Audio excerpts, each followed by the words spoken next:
Welcome to Second Chance Youth Ranch TV. Don't go away. On this show, we have someone from Hot Springs, Dennis Berry with Bowtie Financial Management, but we're going to be talking about foster care, and they've had over 150 children come through their home, changing the world one heart at a time. We'll be right back.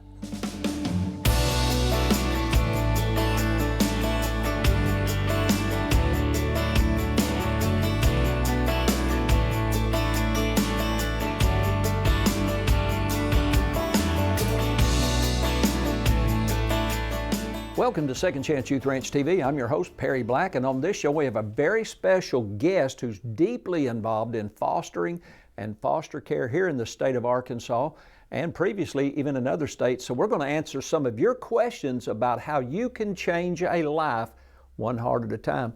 Our special guest is Dennis Berry, all the way from Hot Springs, Arkansas. Welcome to the show, Dennis. Thank you very much. We're so glad to have you. So before we get involved, I'm just going to interrupt myself. You were wearing a bow tie. Yes. Why the bow tie, Dennis? Well, I was a financial advisor with a firm down in Shreveport, Louisiana for a number of years. And when my family first moved to Shreveport, one of the gentlemen gave me a bow tie. And so I started wearing a bow tie on Monday. And then I wore it on Tuesday. And then I said, I only have one bow tie. I can only wear it once a week. So I did bow tie Tuesdays. Oh, cool. Well, then the birthday came around and I got a bow tie. And then Christmas came around, another bow tie. So I had bow ties to wear more days of the week. And a couple of years later, that's all I wore is bow ties. So for the last 15 years, I've only worn bow ties. And you have I'll call it a ministry, but it's really a profession. And what is the name of your company? So my investment advising firm is Bowtie Wealth Management. And I went with the bow tie. Instead of my name, it's about the brand, it's about the bow tie. And people identify you and the bow tie, and they certainly do. Yeah. In fact, if I go to Lowe's on a weekend, I do get questions about where my bow tie is. Oh, you do? And so I had to have some bracelets made up so I can wear bow ties on the weekends. So tell me a little bit. This first segment, as I explained, is to let the audience to get to know you, just like what we're talking now. Where did you grow up? I grew up actually just a couple miles down the road from this studio where we are today. Right here in Benton, Arkansas. In Benton? In Benton. What street? Well, I grew up on Highway 5 near Alcoa. I'll be. Right where the gas stations are for Kroger's was my backyard. Well, goodness gracious. Right across from Rivendell. Yeah. And then I grew up in Hidden Valley on Misty Drive. Did your parents ever send you over to Rivendell? Or did they ever go over about you? No, they did not. We're very fortunate there. But we've had some kids who've been in Rivendell, and they do a good job for kids. And we have at Second Chance Ranch on occasion to visit that campus too. We're going to talk more about fostering, but let me ask you a question. If you grew up on Highway 5 in this great, wonderful community of Benton, where'd you go to junior high and high school? Well, we actually started out at Our Lady of Fatima, the elementary school, the Catholic church here in Benton. And then we moved into town, and so then I went to Westside Junior High, which is no longer here. Yeah. And then graduated from Benton High School itself. I attended Westside Junior High in Jonesboro. That's where I grew up. I just quit growing very early at a very early age. I can tell. Yeah. So you married? Yes, I'm very married, and we have been married for 25 years this year to Natalie. What's your anniversary? September 8th. I just celebrated a few years myself on March the 30th, 50 years. Congratulations. So isn't God good to us? Very good. We're very blessed, very fortunate. Again, you've been married 25 years. Yes. Graduated Benton High School. Sure did. Did you go to college? Yes, my wife and I met at University of Arkansas at Little Rock, actually. UALR. Was it UALR at the time? It was UALR. I'm so old it was what was it? Little Rock? LRU? LRU. Looking off camera, which I'm not supposed to do. LRU, yeah.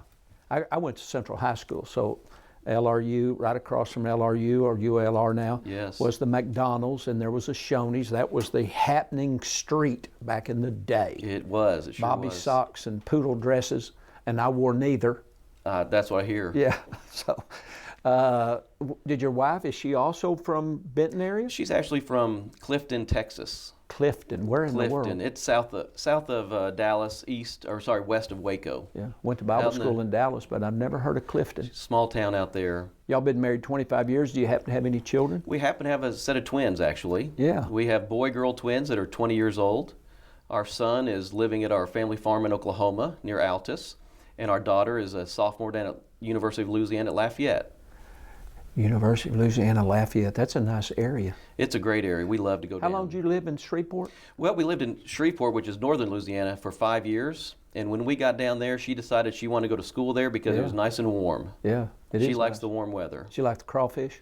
She enjoys the crawfish boils, not so much the crawfish themselves. She loves the camaraderie, the festivities, the people that are there, yes. At what point did you and your wife get involved in fostering? Back in 2007, we had an issue with a family member, and there were some kids involved that we just knew were going to end up into foster care. Yeah. And in preparation for that and asking questions from people involved with Child Protection Services, we knew that we needed to be ready in case they came into foster care. So it just happened to be the time that the call was starting, and the call was just launching outside of Pulaski County. We lived in Lonoke County at the time, and we were in one of the first classes that were trained by the call outside of Pulaski County. Wow. And that was in 2008. Fortunately, those children never came into foster care. But during the training in 2008, when we found out how bad the situation was in Arkansas, Natalie and I said, we can't be so selfish to only open our home to family members. Yeah. And so when we completed the training and our home was opened, 2 hours later, we got a call for the first kids. Well, what did you find out? We got about 2 minutes to this segment. What did you find out back then, which has been a number of years ago? What was the situation with the crisis of foster care, as if we're pretending it's only a crisis now? The crisis was the same then. There were thousands of kids in care. There were not thousands of foster homes. There were, 1,500 foster homes maybe, and 5,000 kids in care back then. I don't remember exactly those numbers, but it's very similar to the situation it was today. There just were not enough homes. And even in our class of trainees in Lonoke, we had about 6 families. Yeah. And 6 families in a training class in Lonoke County is not enough. Not near enough. So when you went through that training and y'all received your first child, or 2 or 10, what did you receive? We get 2 at first. Yeah. How old were they? Gosh, those children were 3 and 4, I believe. So they're probably 18, 19 or so now? They are now, yeah. Any contact with them? Not with them, no. And they actually happened to be kidnapped out of California. Goodness gracious. Were the first 2. So we're living in a generation where the church, believers, really need to be aware. You became aware because of a crisis that was somehow related within people that you knew within the family dynamic. Yes. But it's way beyond that. And when people find out the seriousness of the need, one reason this show is on is to help people understand how they can be involved and engaged in providing the answer to these hurting hearts. We're going to take just a brief break here in just a moment, and we're going to come back and kind of pick up where are we now in foster care. You're a Marine, so you know how to solve problems, right? We'll address the problems. Yeah, and we can do it working together, and that's why this show is on the air, so that you can make this connection with ministries like The Call and Project Zero and many other ministries like Second Chance Youth Ranch. So we'll be right back. A mission field around you is filled with young hearts needing a forever family.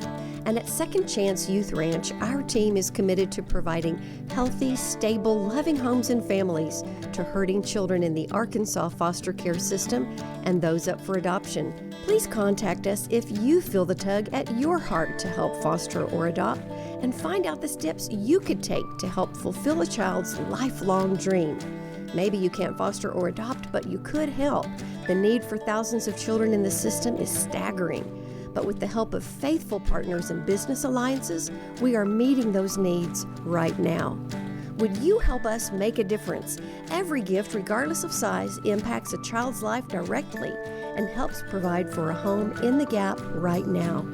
Visit the Second Chance Youth Ranch website at 2CYR.org to read more, watch the stories, and to make a contribution for a hurting child's care. Monthly partners are needed, so please contact us right away.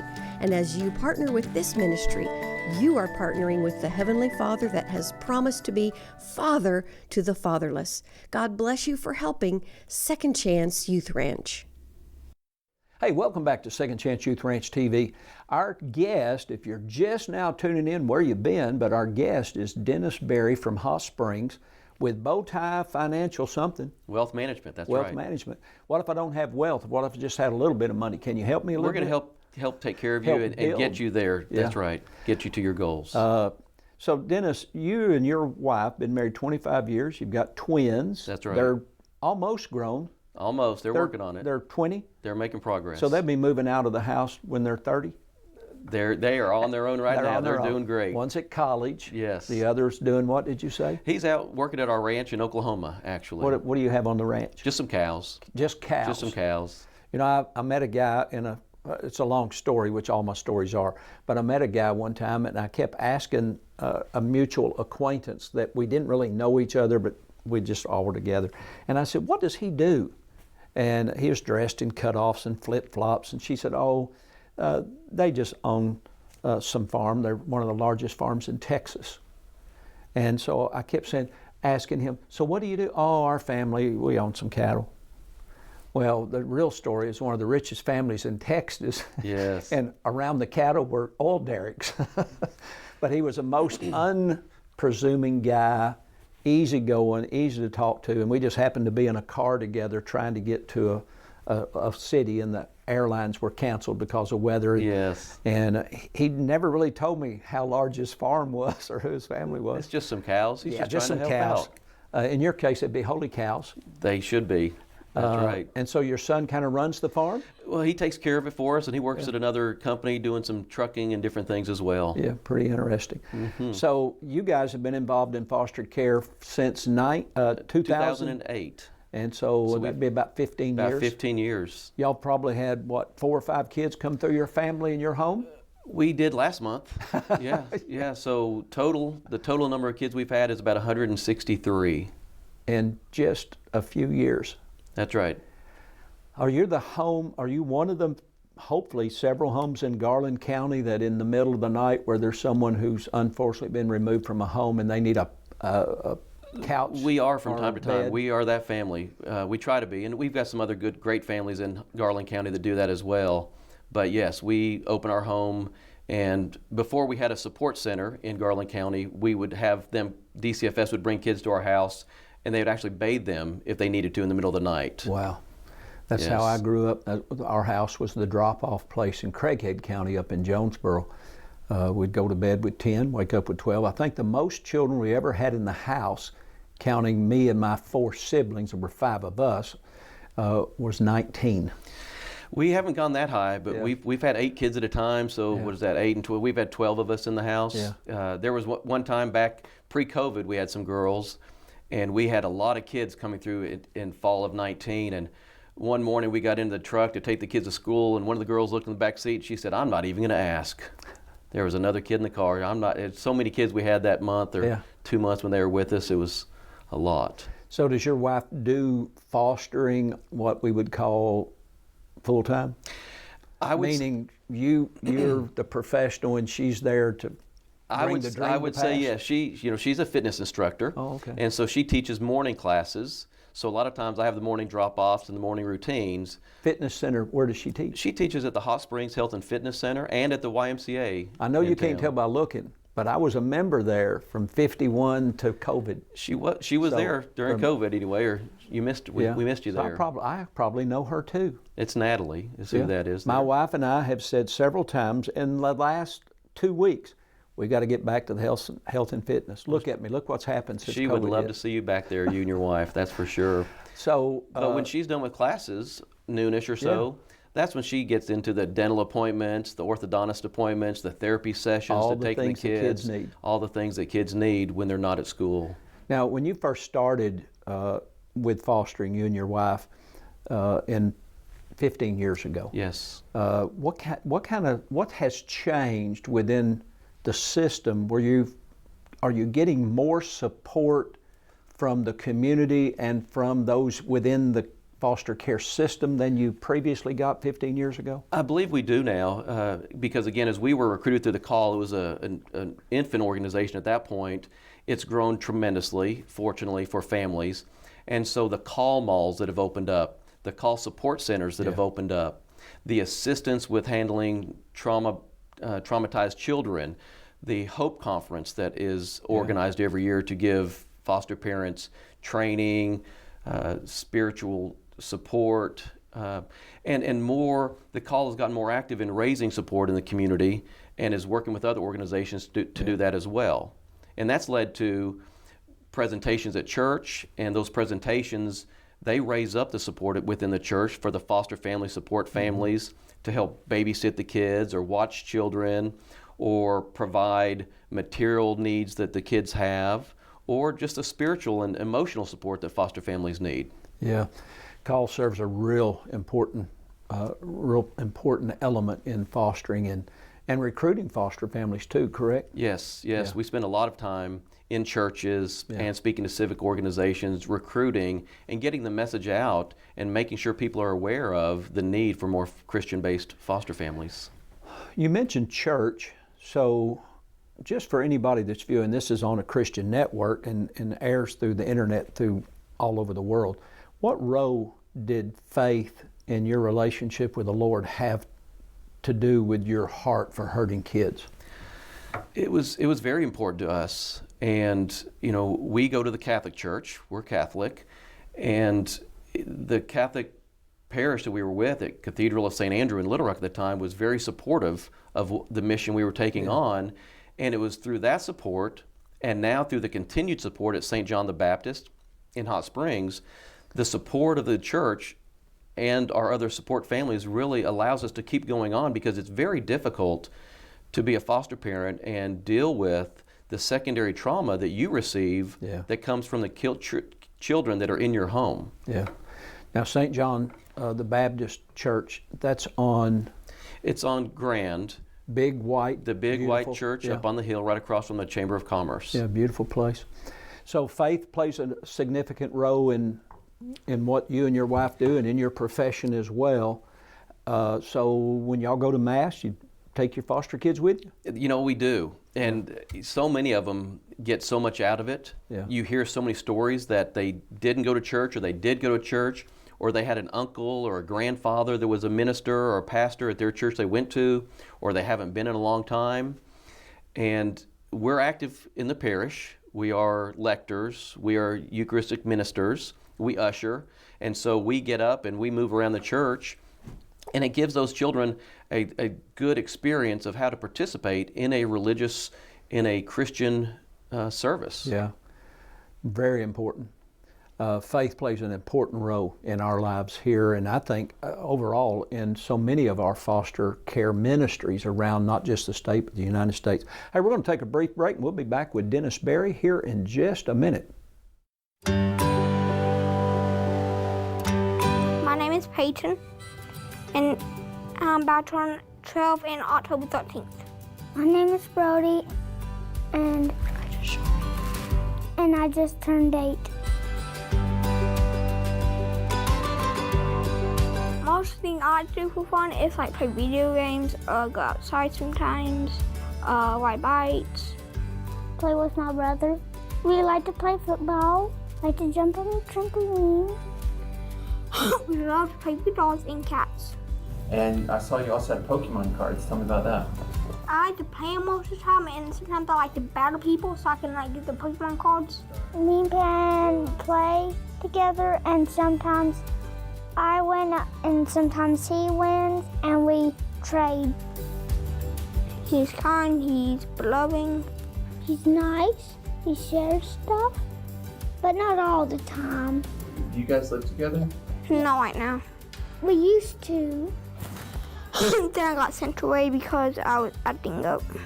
Do you want to live together? Yes, because we just love each other. The only thing I can really explain is I love him and he loves me pretty much. And we don't want to leave each other. So we want to find a family to take you both forever. That would be okay. I would like that. Would you, buddy? Mm-hmm. Because I want a family that would be nice. Any family that would like to adopt me, I'll just take it. Me too. If you had $1 million, what would you do with it? electronics, and A dog. If you could wish for one thing, what would you wish for? Us to be together. ditto. And somebody to adopt us.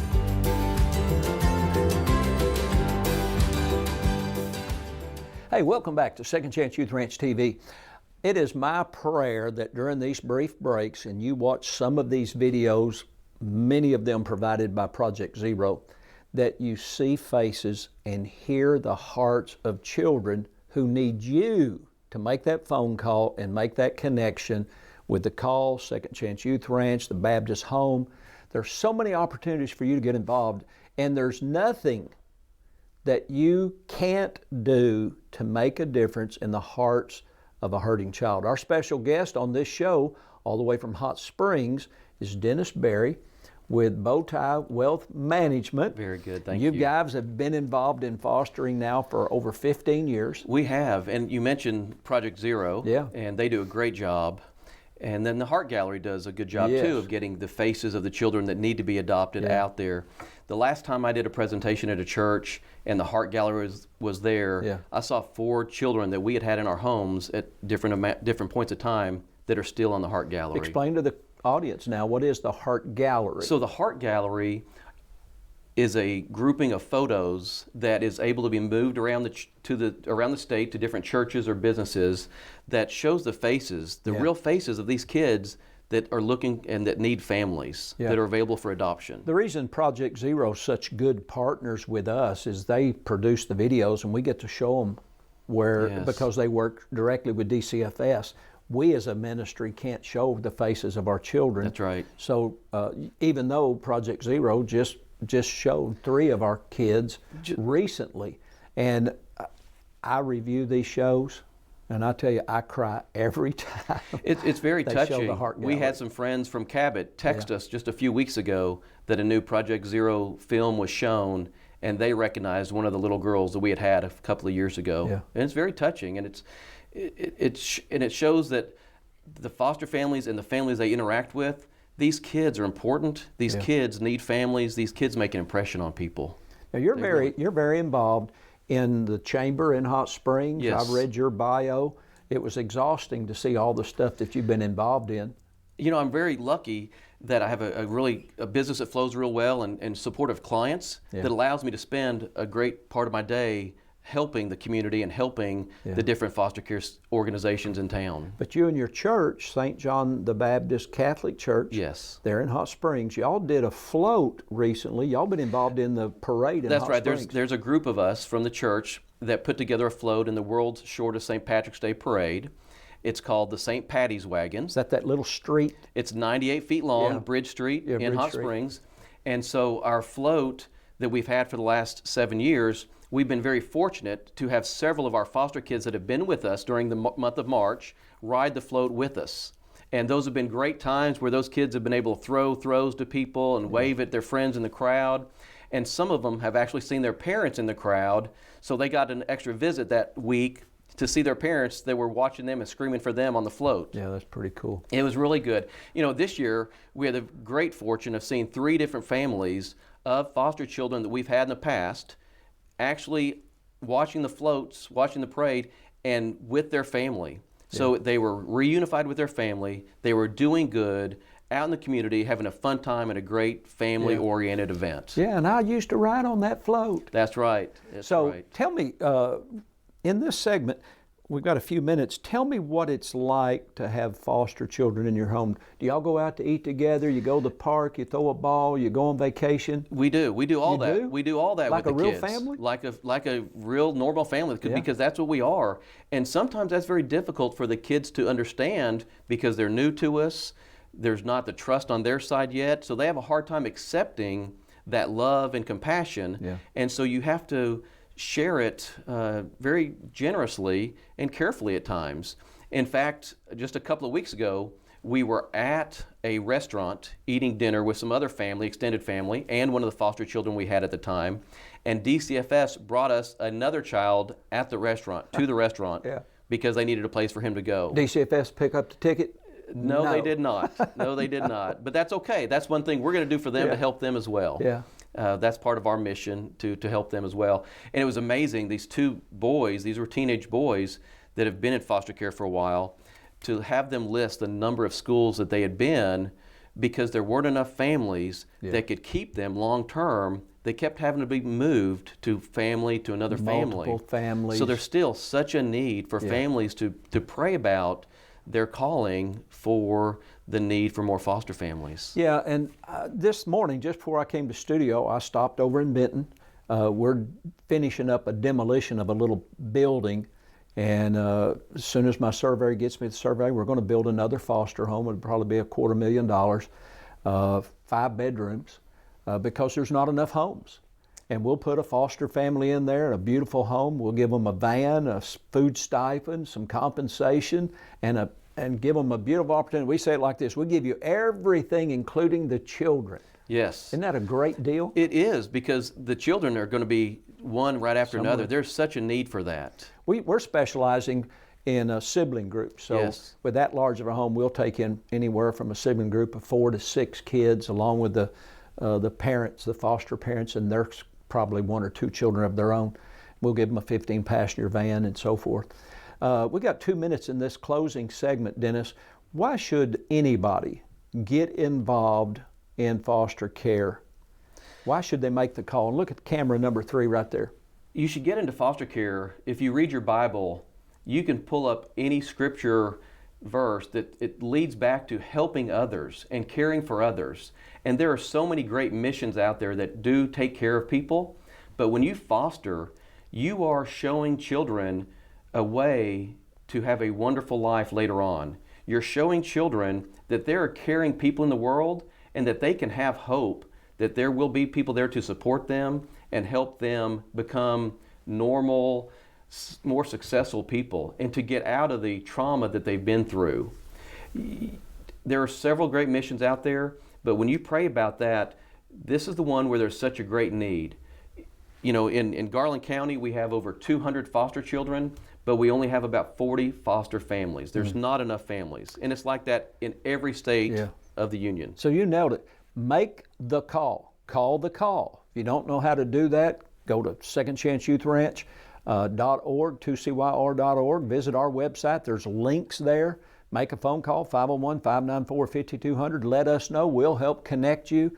These organizations, we don't just recruit you. We will literally walk you from A through the rest of your life as a foster parent. We'll provide the counselors, the case managers, case workers. We'll come alongside. And organizations like ours and the Call and so many other great ministries, we're here to help you, but you've got to take that step of faith. Children are waiting on you. We'll see you next week right here at Second Chance Youth Ranch TV. Bye-bye.